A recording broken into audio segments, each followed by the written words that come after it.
नमस्कार। लॉरेंस बिश्नोई जो आज के भारत के खबरों का सबसे ट्रेंडिंग टॉपिक है, उसमें लगातार डेली नई नई चीजें आ रही है। आपको बता दें कि जी हाँ, वही लॉरेंस बिश्नोई जो जेल में बैठे बैठे कई लोगों के हत्या का अपराधी माना जा रहा है और इस पे लगातार जांच एजेंसियों से लेकर के पुलिस तक सख्त नजर बनाए हुए है। इसमें बाबा सिद्दीकी के मौत के बाद से और चर्चा बढ़ गई है। बाबा सिद्दीकी के मौत के कुछ ही दिनों के बाद पप्पू यादव का एक ट्वीट इसको और ज्यादा गर्म खबर बना देता है।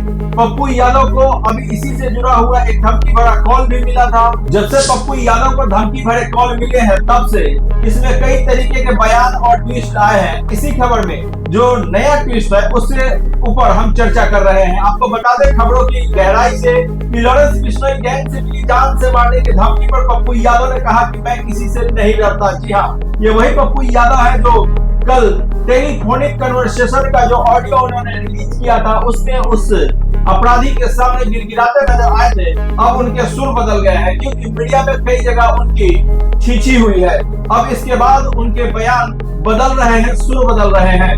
उन्होंने कहा कि उन्हें मलेशिया से धमकी मिली है। हमने कानून के अनुसार डीजीपी, आईजी, डीआईजी और पुलिस अधीक्षक को इसकी जानकारी दी है। पूर्णिया से निर्दलीय सांसद पप्पू यादव को लॉरेंस बिश्नोई के गुर्गों द्वारा ये धमकी भरे कॉल आए थे। लॉरेंस बिश्नोई के गुर्गों के द्वारा उन्हें जान से मारने की धमकी देने के बाद 29 अक्टूबर 2024 को पप्पू यादव ने बयान देकर के ये कहा कि हम किसी से नहीं डरते हैं। आपको याद होगा कि कुछ दिन पहले ये मुंबई पहुंचे थे, जहां सलमान खान से टेलीफोनिक कन्वर्सेशन का भी इन्होंने जिक्र किया था और उन्होंने सलमान खान को बोला था कि मैं हूं ना। वही पप्पू यादव आज अपनी सुरक्षा की गुहार लगाते दिखे। हालांकि जब मीडिया में इसकी छीछी हुई, उसके बाद से उन्होंने इसके बयानों को नया तरीके से प्रस्तुत किया है। वो कह रहे हैं कि हम किसी से डरते नहीं है और उन्होंने ये भी कहा कि हमारे बयान जो है वो राजनीतिक बयान होते हैं। आइए मैं उनके द्वारा कहे गए वर्ड टू वर्ड बातें बताता हूँ। उन्होंने कहा कि मैं किसी से नहीं डरता, मैं सिर्फ अपना काम करता हूँ और किसी के निजी जिंदगी में दखल नहीं देता। मुझे इस बात की भी परवाह नहीं है कि कौन क्या कर रहा है। मुझे सिर्फ भगवान से डर लगता है जो हमारा जनता है। सांसद पप्पू यादव ने कहा कि उन्हें सुरक्षा की जरूरत नहीं है और सरकार से इन धमकियों का हवाला देते हुए उनकी सुरक्षा को वाई से जेड करने के उन्होंने पहले से अनुरोध जो किया था उसको अस्वीकार करने के लिए कहा है। उन्होंने कहा कि मैंने सरकार से मेरी सुरक्षा हटाने को भी कहा है। मेरी जनता मुझे सुरक्षा देगी।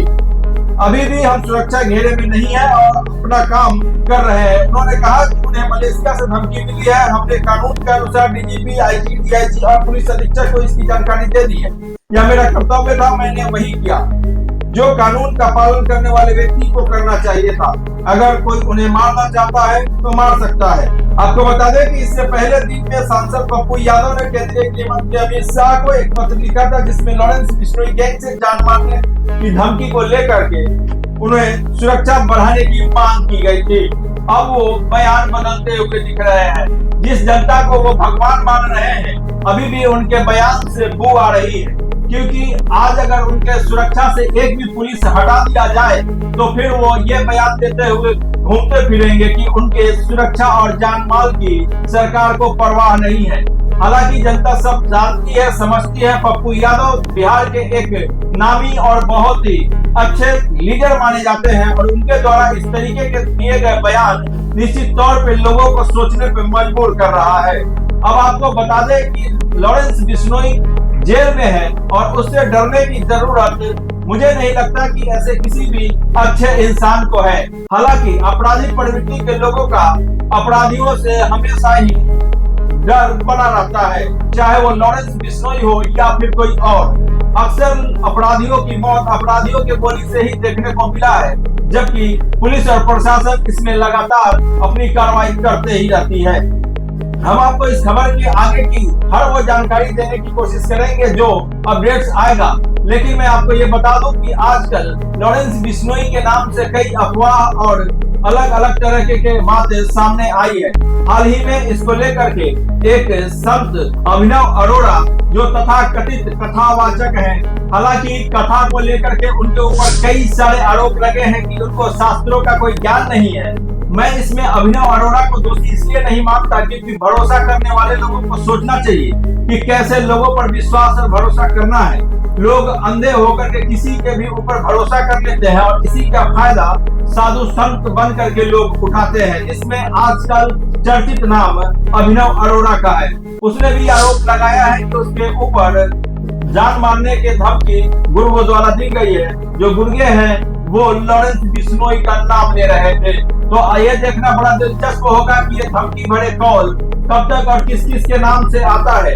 हालांकि मैं आपको बता दूं कि धमकी भरे कॉल आजकल लगातार अलग अलग हिस्सों में आ रही है। लगातार धमकियों का दौर चालू है। कुछ लोग कभी हवाई जहाज को तो कभी हवाई अड्डे को उड़ाने की बात कर रहे हैं। इसी में अभिनव अरोड़ा को उड़ा देना ये बड़ा हास्यास्पद लग रहा है। जहां प्लेन और हवाई अड्डे उड़ाए जा रहे हैं वहां पे अभिनव अरोड़ा को भी उड़ाने की बात आ रही है। अब इस खबर की बात बहुत लोग मजाक में ले रहे हैं, लेकिन हकीकत क्या है पुलिस के जांच के बाद ही आएगा। तो बने रहिए हमारे साथ और अगली खबर का इंतजार। धन्यवाद।